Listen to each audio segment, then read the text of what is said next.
Sean todos más que bienvenidos acá al aire su querido profesor y anfitrión, el Ruso, esperando que se encuentren muy bien. El día de hoy los mecenas han elegido el Imperio Bizantino en 20 minutos o menos, el imperio cuya caída simboliza el fin de la Edad Media. Dicho esto, espero que se hayan preparado sus mates o un buen trago de alcohol barato, porque sin más que agregar, arrancamos.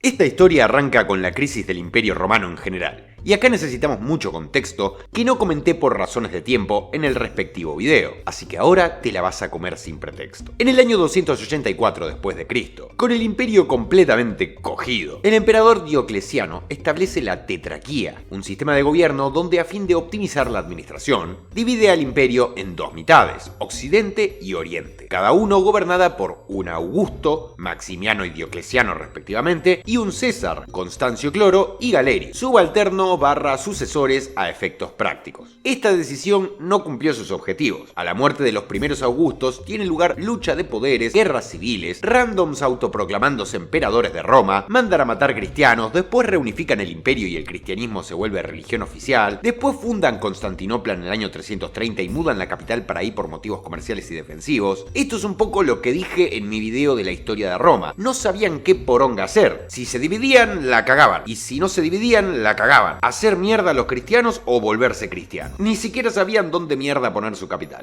Ya no sé qué hacer conmigo.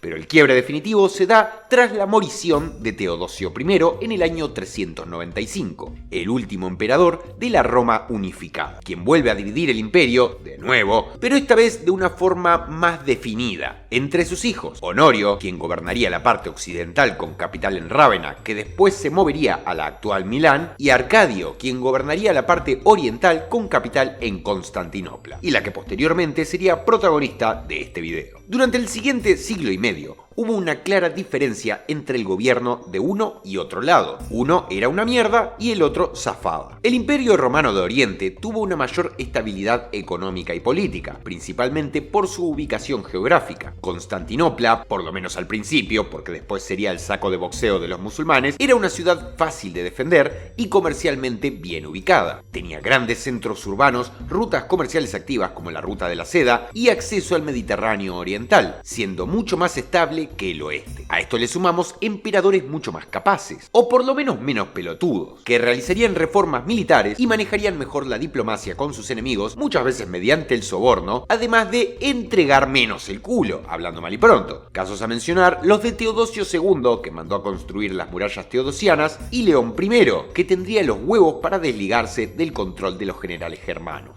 Aparte de todo esto, tampoco nos hagamos los boludos. Oriente tuvo menor presión migratoria e invasiones que el lado occidental. Mientras estos últimos sufrían ataques de visigodos, vándalos, suevos, burgundios, alanos, etc., los orientales tuvieron menos amenazas, como los hunos y los godos, que si bien inofensivos no son, si combinamos esto con lo que mencionamos antes, tenemos a un imperio mucho mejor parado que el otro. Todo esto hace que cuando en el año 476, cuando Odoacro le mete una patada en el culo al último emperador romano de Occidente, Rómulo Augustulo, el emperador de Oriente siga sentado en el trono. Este era Flavio Zenón, que como sabía que no le daba la nafta para enfrentarlos, un poquito sí se la mamó, y terminó diciendo que no había la necesidad de un nuevo emperador occidental, ya que consideraba que los orientales son los legítimos herederos de Roma. Apenas si conozco a esa señorita. ¿Cómo es que te llamas? Es así como con la caída de Occidente, el Imperio Romano de Oriente se perfila como el último bastión superviviente del Imperio Romano general, con un territorio que ocupaba en estos momentos los Balcanes orientales, Asia Menor, el Levante, Egipto, Chipre y otras islas del Mediterráneo oriental. Durante varias décadas, el Imperio Bizantino, como lo llamaremos a partir de ahora, se las fue arreglando y manteniendo la presencia que ya tenía de antes, y que por motivos de tiempo no voy a desarrollar. Nos vamos directamente al ascenso al trono de Justiniano I, un brillante estratega y un emperador sumamente ambicioso, cuyo reinado desde el año 527 al 65 es considerado por sí solo una etapa propia en la historia de este imperio. El tipo asume con un objetivo más que claro: restaurar el imperio romano en su totalidad. Se fue un poquito arriba. ¡Yo soy un dios, criatura tonta! Pero ojo, porque durante su reinado se puede decir que esto parecía casi una realidad, y no solo un mero objetivo. Mostrando destellos de lo que había sido el poder de Roma antaño, bajo su mandato el Imperio Bizantino vivió un renacimiento cultural y religioso, y una reforma jurídica trascendental. Pero lo más famoso sin duda serían sus expansiones militares, más conocidas como campañas de reconquista. Primero, antes de darse vuelta hacia Occidente, el tipo centró sus esfuerzos en consolidar su poder en la región y en lo que ya tenía. Enfrentó guerras en Siria y Armenia, invirtió fuertemente en construir y renovar fortalezas a lo largo del río Danubio, la frontera norte natural del imperio. Mandó a sus generales, como Mundo o Germanus, a enfrentar invasiones de eslavos, antiguos hunos y otros pueblos nómadas que cruzaban este río. Y finalmente, en el año 532, firma la conocida paz eterna con Persia. Para tener las manos libres y ahora con todos los deberes hechos, se mandaría con todo a cumplir sus fantasías erótico-festivas, comenzando con la reconquista del norte de África, del año 533 al 34, con el objetivo de recuperar las provincias romanas tomadas por los vándalos el siglo anterior. El resultado sería una tremenda acogida en tiempo récord, donde tras la batalla de Ad Decimum y luego en Tricamarón, vencen a sus enemigos y toman Cartago, como sus ancestros habían hecho siglos atrás. Aura. Posteriormente, y al toque, en el año 535, se manda la reconquista de Italia, la conocida como Guerra Gótica, que empezó muy fuerte. Este mismo año, Belisario, uno de los generales más pijudos del imperio, quien había sido el que retomó Cartago, invade Italia y toma Roma en el año 535. ¡Llegó el lechero! Sin embargo, aunque todo pintaba bien, la cosa se iba a complicar. La guerra empieza a alargarse y se torna en una muy brutal, con muchas muertes, agravadas por varias situaciones ajenas al conflicto en sí. Por ejemplo, en el año 536 tiene lugar una erupción que mete a media Europa en meses de oscuridad producto de un invierno volcánico. Además, en el año 540, si bien Belisario logra ocupar Rávena, no le alcanza para solucionar el terrible puterío alrededor de su figura.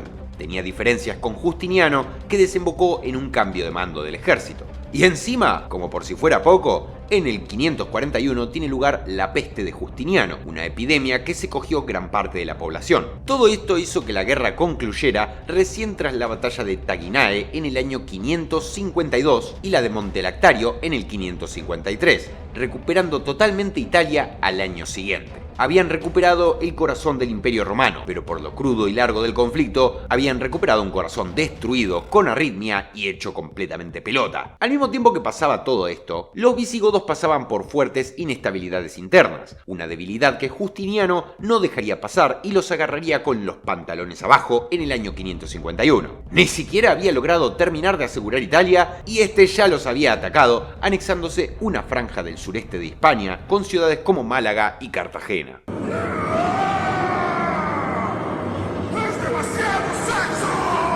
Yo sé que todas estas expansiones agresivas y super violadoras a ustedes les encanta y tienen toda el aura que quieran, pero es lo que no me canso de decirles. Objetivamente no es la forma más pragmática de gobernar. Fíjense que casi siempre cuando un imperio se expande agresivamente de forma tan brusca, sin periodos de tiempo para sentarse entre conquistas, tiende a pasar que dura menos que un pedo en una canasta. Se olvidan que un ejército está compuesto por personas, que en este caso libraban una guerra tras otra sin prácticamente descanso, lo que provocaba agotamiento. Este ejército además y sus campañas necesitaban guita, tarasca, feria para ser llevadas a cabo, lo que vaciaba las arcas del imperio. Y encima, no sé por qué los emperadores y la gente no toman en cuenta la resistencia local. Es como si en los territorios que la gente le encanta conquistar no hubiera nadie o te esperaran con unos mates. No es así. El hecho de que un pueblo por ahí no esté contento con su administración anterior no va a hacer que se queden tranquilos con una nueva. Evidentemente las revueltas internas, tanto por parte de gente que se enojó por la erosión económica y las hambrunas, como por locales a los que invadieron,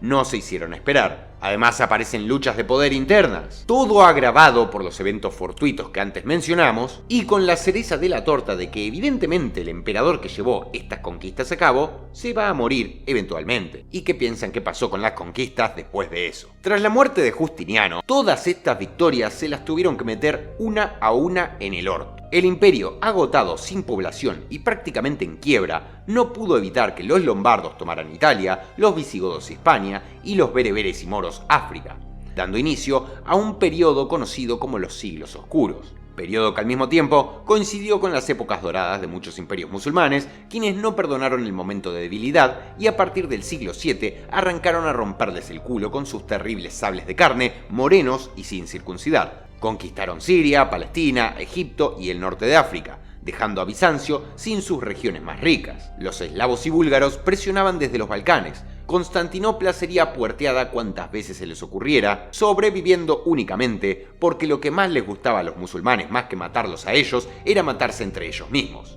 Ante la pérdida de todos estos territorios, el imperio se reorganizó en temas, provincias militares autónomas. Esta reforma fortalecería la defensa, pero también dio poder a los generales locales, un cambio que significó una mayor fortaleza exterior, pero a cambio de una mayor debilidad interna. A la nueva Roma se le venía la noche. La época de Justiniano había sido una vendida de humo tremenda. Se creyó el imperio romano de antes, quiso recuperar todo Occidente y le glaciaron la rosca.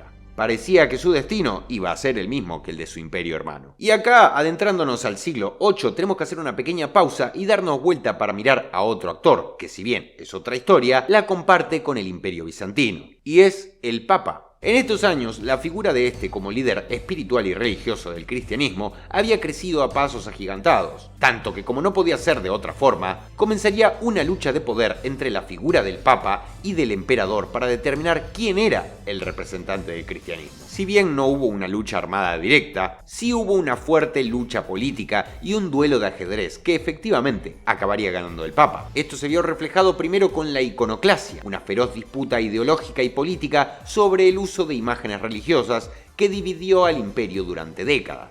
Para defenderse mejor de la presión bizantina, el Papa Gregorio III rompe relaciones con estos y va a abrazarse con los francos, lo que acaba desembocando en dos eventos fundamentales: la donación de Pipino, una entrega de territorios que daría origen a los estados pontificios, y la coronación del propio Carlomagno en el año 800 de la mano del Papa León III, que le dio el título de emperador de todos los romanos. Esto no era un simple acto. El líder de la religión más importante, una religión que movía las masas en toda Europa y que los propios emperadores usaban para manejar a la gente, estaba diciendo que el emperador bizantino no era el emperador de Roma.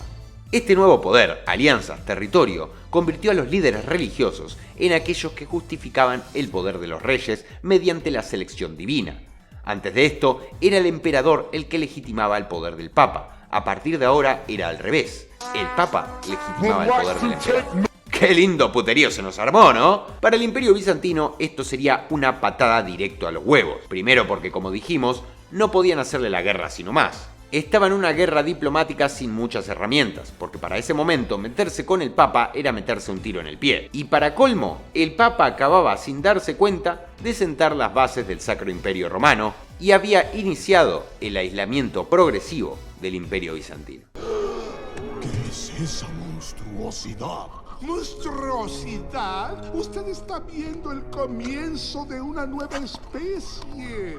Yo le digo experimento 626. A pesar de todo, como nos está acostumbrado, el Imperio Romano de Oriente tenía momentos de mierda, pero siempre encontraba la forma de volver a caer de pie. En el año 867 llega a salvar las papas la dinastía macedónica, comenzando una mini etapa en su historia donde Bizancio vivió un renacimiento político y cultural. Constantinopla brillaba como centro de arte, ciencia, religión y comercio. Se estabilizó la economía y se impulsó la producción agrícola. Y con una buena economía, obviamente venía un poder militar un poco más importante, dando como resultado la recuperación de partes de Siria y los Balcanes, ejerciendo también influencia espiritual en sus alrededores. Misioneros bizantinos como Ciril y Metodio llevaron el cristianismo ortodoxo y el alfabeto cirílico a los pueblos eslavos, aportando para la conversión de pueblos como el croata al cristianismo. Pero para, gordo, un buen momento y todo lo que quieras. Pero en algún momento del video me escuchaste decir que nuestro prota arregló sus problemas. De todos los problemas que les mencioné, no solucionaron ninguno. O aprendían a vivir con ese problema, como con la ruptura del Papa, o se salvaban el culo de manera fortuita, como con los musulmanes que se mataban entre ellos, o arreglaban una cosa para destartalar otra, como cuando se fortalecieron exteriormente, pero se debilitaron internamente. Y todo el tiempo, en todos los periodos que les mencioné, siempre hubo una característica en común: luchas internas por el poder que ni el auge del renacimiento macedónico, pudo solucionar. Esto evidentemente era una bomba de tiempo que termina explotando cuando son aplastados por los turcos selyúcidas en la batalla de Manzikert, perdiendo gran parte de Asia Menor, su base económica principal. Ante esta tremenda acogida y con el peligro inminente de ser devorado por estos enemigos, el emperador Alejo I Comneno solo encontraría una salida: solicitar ayuda a los gritos para detener a los turcos. Ante esto, el Papa Urbano II, mediante el Concilio de Clermont en el año 1095, convoca la Primera Cruzada, una expedición militar de la Zamputa que, si bien sabemos, siempre se trata de dinero Spider-Man, tuvo otros motivos tanto económicos como políticos como sociales. La carta de presentación de esta era la recuperación de Jerusalén y los lugares santos en Palestina bajo control musulmán. Si bien este hecho salva al Imperio Bizantino de una acogida inminente, ahora se tambaleaba durante siglo y medio en la cuerda floja, dependiendo más de otros actores ajenos que del propio imperio. Y lo único realmente a mencionar en un video de tan poco tiempo como este son estas cruzadas, de las cuales la única verdaderamente exitosa habría sido la primera. La segunda terminaría en fracaso, en parte por una mala coordinación entre el Imperio Bizantino y los estados pontificios, donde no logran recuperar el condado de Edesa. En la tercera, Saladino les había metido todo el sable de carne y conquista Jerusalén, de nuevo, y la expedición no logra recuperarla. Pero la que más nos importa para la historia de Bizancio es la cuarta, de 1202 a 1204. Inicialmente esta sería planeada para atacar Egipto, pero como en una borrachera con amigos, terminaron en cualquier cosa, asaltando y saqueando Constantinopla, la capital del Imperio Bizantino, por disputas políticas internas. Y de la nada se funda el Imperio Latino de Constantinopla, un estado cruzado fundado por los líderes de la expedición, gobernado por nobles francos y venecianos. Un golpe mortal a la unidad cristiana y algo que los bizantinos nunca iban a perdonar. Pero eso ya no importa, porque a partir de acá, para efectos prácticos, los podemos considerar un ex imperio. Los bizantinos se exiliaron en varios estados sucesores. El más exitoso fue el Imperio de Nicea, que logró recuperar Constantinopla en el año 1261, bajo el liderazgo de Miguel VIII Paleólogo. Aunque regresaron a su capital, el Imperio bizantino nunca volvió a ser lo que fue. Sus finanzas estaban agotadas, su territorio reducido a poco más que Constantinopla y sus alrededores, y no tenía más poder que ninguno de sus rivales cercanos. Más temprano que tarde nacerían sus verdugos, los otomanos, que se convirtieron en la gran amenaza del momento. Durante años fueron arrebatando lentamente lo que quedaba del imperio, y así como Odoacro terminó con el Imperio Romano de Occidente, en 1453 el sultán otomano Mehmed II lanzó un asedio definitivo sobre Constantinopla.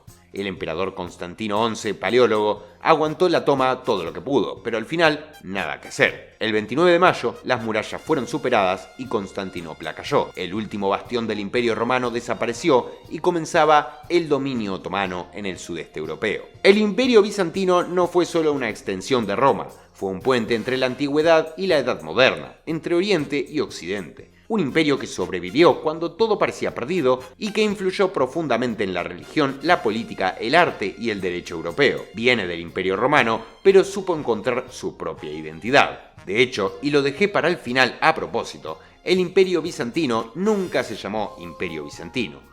Ellos se consideraban a sí mismos y se llamaban a sí mismos Imperio Romano o Imperio de los Romanos. Fueron historiadores del Renacimiento quienes les pusieron Imperio Bizantino para distinguir al Imperio Oriental, con predominancia de lengua griega y cristiano, con el antiguo Imperio Romano, considerado por ellos como pagano y con predominancia del latín. El nombre viene dado porque Bizancio es el nombre original de la ciudad de Constantinopla. No sé si el nombre es el mejor, pero entiendo la necesidad de diferenciarlo, aunque no por esto dejan de ser el heredero, y para mí, no importa qué papelito le hayan dado a otro después, el único heredero del Imperio Romano.